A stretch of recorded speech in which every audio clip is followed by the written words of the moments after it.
Dje rreth orës 13:35 në autostradën Shkup-Tetov pranë pikës së pagesës rrugore Zhelin, zyrtar policor të sektorit për punë të brendshme Tetov kanë privuar nga liria QI 32 vjeç nga fshati Vrapçisht.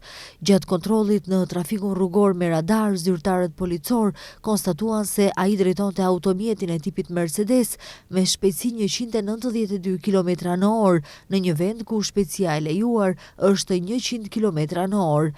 Dje rreth orës 12:13 në rrugën Tetov-Gostivar, në afërsi të pikës së pagesës rrugore Gostivar, zyrtar policor të stacionit policor Gostivar arrestuan JG 31 vjeç nga Raveni i Gostivarit me vendbanim në Zvicër.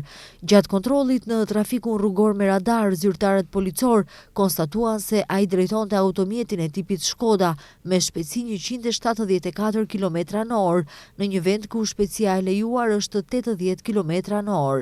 Pas dokumentimit të plot të ngjarjeve, kundër tyre do të bëhen kallëzime sipas neni 297A të kodit penal, drejtimi i pakujdesshëm i mjetit motorik. Dje rreth orës 15:10 në SPB Tetov është raportuar se në rrugën lokale Gurgurnic Stençe të Tetovës, SP 48 vjeç nga fshati Çellopeki i Tetovës, duke e drejtuar një 4 Polaris me targa zvicerane, ka humbur kontrollin dhe është përmbysur në rrugë. Në aksident, shoferi ka pësuar lëndime të rënda trupore, të konstatuara në Spitalin Klinik Tetov. Një ekip i SPB Tetov ka kryer inspektim në vendin e ngjarjes.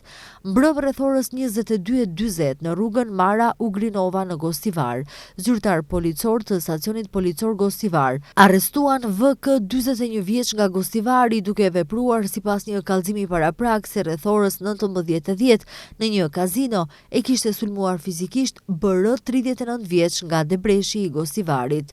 Pas dokumentimit të plot të rastit, do të vijojë para shtresë përkatëse. Sot rreth orës 8:40 zyrtar policor të departamentit policor në Zherovian arrestuan një 67 vjeçar nga rrethina e Tetovës, duke vepruar sipas një kallëzimi paraprak nga bashkëshortja e tij 50 vjeçare, se ai e kishte sulmuar fizikisht në shtëpinë e tyre familjare.